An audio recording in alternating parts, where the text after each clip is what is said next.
नेपाल और राजशाही का आपस में क्या ताल्लुकात है? इतिहास में ये क्यों कहा जाता है कि राजा के हाथों से सत्ता छीन ली गई थी? आज आप जानेंगे इस वीडियो में। नमस्कार, मेरा नाम है यश कपूर, आप देख रहे हैं समयindia.com और हमारे साथ है आदित्य। आदित्य बताएंगे नेपाल और राजा के इतिहास के बारे में। देखिए अंश, जो नेपाल में मौजूदा हालात हैं, जिस तरह से वहाँ पे प्रोटेस्ट हुआ है और पीएम जो है उन्होंने देश को छोड़ दिया है।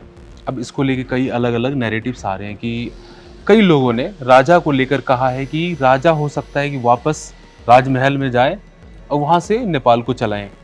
उसके अलावा हमने देखा कि बालेंद्र शाह का भी नाम सामने आया है और आपको पता है कि राजा ज्ञानेंद्र और इनकी जो फैमिली है ये काफ़ी पुराने, मतलब 500 सालों से ये वहाँ पे रूल कर रही थी। और हमने देखा कि 20 साल पहले वहाँ पे उनको सत्ता से बेदखल कर दिया गया और जो वीरेंद्र थे राजा, वो 30 सालों तक वहाँ पे सत्ता में थे। और उसके बाद हमने देखा उनकी हत्या हो गई। उसके बाद ज्ञानेंद्र बने, ज्ञानेंद्र को फिर सत्ता से हटा दिया जो वामपंथी धारा है, जो अभी आज तक सत्ता में था। तो वैसे जो ज्ञानेंद्र हैं वो पिछले एक दशक से, पिछले 10 सालों से कोशिश कर रहे थे किस तरह से वहाँ पे सत्ता परिवर्तन करवाया जाए। 2 महीने पहले उन्होंने अपने जो समर्थकों के साथ प्रोटेस्ट रखा था, काठमांडू की सड़कें भरी हुई थी। तो उनकी तरफ से लगातार कोशिशें की गई कि जो ओली की सरकार है उस पर जनता का दबाव आए।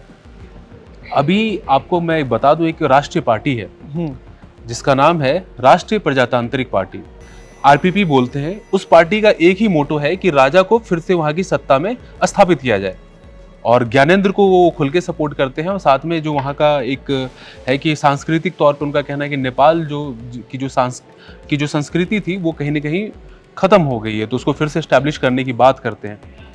तो ये एक बड़ा मुद्दा है। साथ में अभी जो वहाँ के राजा हैं ज्ञानेंद्र, वो बहुत ज़्यादा खुश होंगे ओली के जाने के बाद, क्योंकि वो लगातार कोशिश कर रहे थे। तो अभी एक चीज़ मैं उसमें ऐड करना चाहूँगा कि अभी जैसे हमने देखा जो हामी नेपाल है, या हमने देखा कि जिस तरह से बालेंद्र शाह का नाम आया है, तो ये सब तो नए मोहरे हैं, ये सब 1-2 सालों में तैयार हुए नेता हैं।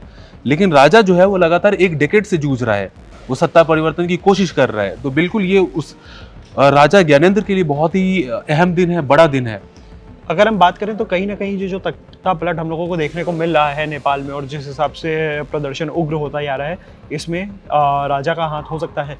बिल्कुल राजा का बड़ा हाथ है। हम जैसे मैंने आपको पहले ही बताया कि 2 महीने पहले भी राजा की तरफ से नेपाल बंद का ऐलान किया गया था और काफ़ी लोग आए थे सड़कों पे। नेपाल में पिछले कुछ, आप अगर नेपाल की राजनीति को आप फॉलो करें, रिसर्च करेंगे तो देखेंगे 2 सालों में बहुत सारे प्रदर्शन देखने को मिलते हैं, जिसमें अलग अलग एलिमेंट्स की तरफ से। ऐसा नहीं कि राजा ने ही करवाया, कई दूसरे भी एलिमेंट्स हैं, जैसे कि हमने देखा हामी नेपाल के लोग हैं या दूसरे संगठन के लोग हैं।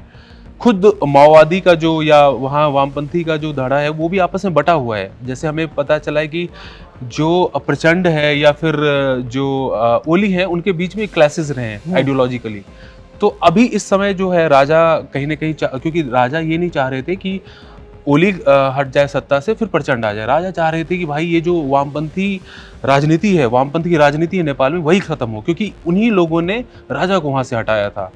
तो बिल्कुल, और राजा के समर्थक काफ़ी एक्साइटेड हैं और वो कोशिश करेंगे, क्योंकि हमने देखा जब भी रिवॉल्यूशन होता है तो जो वहाँ का राजा होता है या जो रूलर होता है वो देश को छोड़ता है।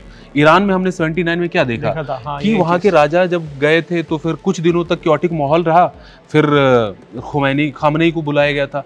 तो हर जगह यही होता है। बांग्लादेश में हमने लास्ट ईयर देखा था कि जो वहाँ की पीएम है वो इंडिया आ गई थी शरणार्थी बनकर, और उसके बाद यूनुस को फ्रांस से बुलाया गया था। तो यही चीज़ें हैं। और राजा, देखिए ये तो सवाल अभी है, मुस्तकबिल में पता चलेगा कि राजा बन रहे हैं या बालेंद्र शाह बनेंगे, लेकिन फिलहाल तो है कि एक बड़े दावेदार जरूर हैं राजा वहाँ के। तो देखिए, जिस हिसाब से कमेंट्स आप लोग भी पढ़ रहे होंगे हमारे वीडियोस में, और आप लोगों ने भी कहीं ना कहीं पोस्टर में देखा होगा कि महल खाली करवा दो, हमारे राजा आ रहे हैं, तो उसका मतलब जाहिर तौर से ये है कि कहीं ना कहीं राजा की लोग जो है वहाँ पे वापसी चाहते हैं।